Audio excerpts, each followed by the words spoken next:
नमः संस्कृताय विद्यार्थियों, मैं पूर्णिमा शर्मा आज आपके लिए उकारांत ऊ से अंत होने वाले जिन शब्दों के अंत में ऊ आता है ऐसे नपुंसकलिंग मधु शब्द के रूप लेकर प्रस्तुत हुई हूँ। मधु का अर्थ होता है शहद। तो यहाँ पर देखिए विभक्तियाँ लिखी हुई हैं। संबोधन तक 7 विभक्ति हैं और एक संबोधन। विभक्तियाँ 7 ही होती हैं। पिछले कई रूपों में आपको विभक्तियों का वाचन और विभक्तियों के विषय में बताया जा चुका है। और इसी प्रकार 3 वचन होते हैं, एक वचन, द्विवचन और बहुवचन।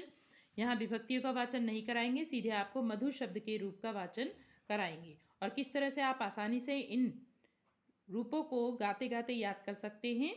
तो प्रारंभ करते हैं मधु शब्द के रूप का वाचन। मधु मधु मधुना मधुने, मधु मधु मधुना मधुने, मधुना मधुना मधुनी हे मधु, मधुना मधुना मधुनी हे मधु, मधुनी मधुनी मधुभ्यां मधुभ्यां, मधुनी मधुनी मधुभ्यां मधुभ्यां, मधुभ्यां मधुनोः मधुनोः हे मधुनी, मधुभ्यां मधुनोः मधुनोः हे मधुनी। बहुवचन मधुनी मधुनी मधुभ्या मधुभिः मधुभ्या, मधुनी मधुनी मधुभिः मधुभ्या, मधुभ्याः मधूनां मधुषु हे मधुनी, मधुभ्याः मधूनां मधुषु हे मधुनी। देखिए आपके लिए और आसान कर देते हैं। 2 बार यहाँ पे क्या आया है? मधु, और 1 बार यहाँ है, तो 3 बार आपका एक वचन में मधु शब्द आया है और 2 बार यहाँ पर पंचमी और षष्ठी में मधुनः आया है। तो एक वचन में जब आप रूप पढ़ेंगे तो यहाँ पर केवल पंचमी और षष्ठी में ही आपको विसर्ग दिखाई दे रहे हैं और कहीं पर भी विसर्ग नहीं है। दूसरी बात, इन सभी में मधु शब्द में सब जगह आप देख रहे हैं छोटे ऊ की मात्रा लगी है, कहीं पर भी बड़े ऊ की मात्रा नहीं लगी है। द्विवचन में देखते हैं मधुनी, देखिए कितनी बार आया? 1, 2 और यहाँ पर संबोधन में तीसरी बार। 3 बार मधुभ्याम आया है और 2 बार मधुनोः आया है। अब बहुवचन में देखिए मधुनी कितनी बार आया? 2 बार यहाँ और 1 बार यहाँ आया है। 2 बार आपका पंचमी और षष्ठी में मधुभ्याः आया है।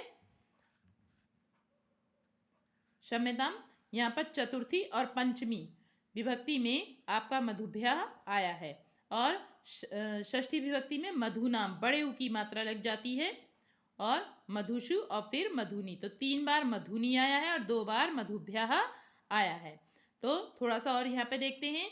देखिए यहाँ पर छोटे ऊ की मात्रा है मधुनी में, तो यहाँ पर बड़े ऊ की मात्रा है। यहाँ पर जो मात्रा बड़ी ई की है तो यहाँ पर वही मात्रा छोटी ई की है। तो इस तरह से कुछ मैचिंग करते हुए आप इन शब्द रूपों को आसानी से गाते गाते याद कर सकते हो। एक बार जल्दी से इनका फिर से वाचन कर लेते हैं।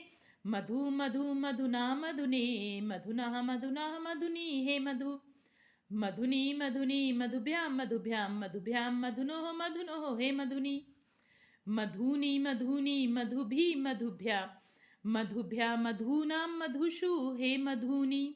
जहाँ जहाँ बड़े ऊ की मात्रा या बड़ी की मात्रा है वहाँ पर आप थोड़ा खींच कर बोलेंगे तो आपको मात्राएं भी लगानी ठीक से आ जाएंगी। अब देखिए यहाँ पर और भी मधु शब्द की तरह ही और भी शब्द हैं, जैसे वस्तु, इसके भी रूप बिल्कुल मधु की तरह ही चलेंगे। मधु शब्द की तरह अन्य कौन से शब्द हैं जिनके आप रूप बना सकते हो? लघु, जिसका अर्थ होता है छोटा, सानु पर्वत की चोटी, दारू लकड़ी, जतु लाख, जानू घुटना, बहु अधिक या ज्यादा, अश्रु आंसू, जत्रु कंधे का जोड़, अंबु जल, तालु जीभ का ऊपरी भाग। आप केवल एक मधु शब्द के रूप के आधार पर इतने सारे शब्द रूप और भी बना सकते हैं। आज के लिए इतना ही। अगली वीडियो में अगले शब्द रूप के वाचन के साथ हम फिर मिलेंगे। तब तक आप इस वीडियो से अभ्यास करते रहिए। धन्यवाद।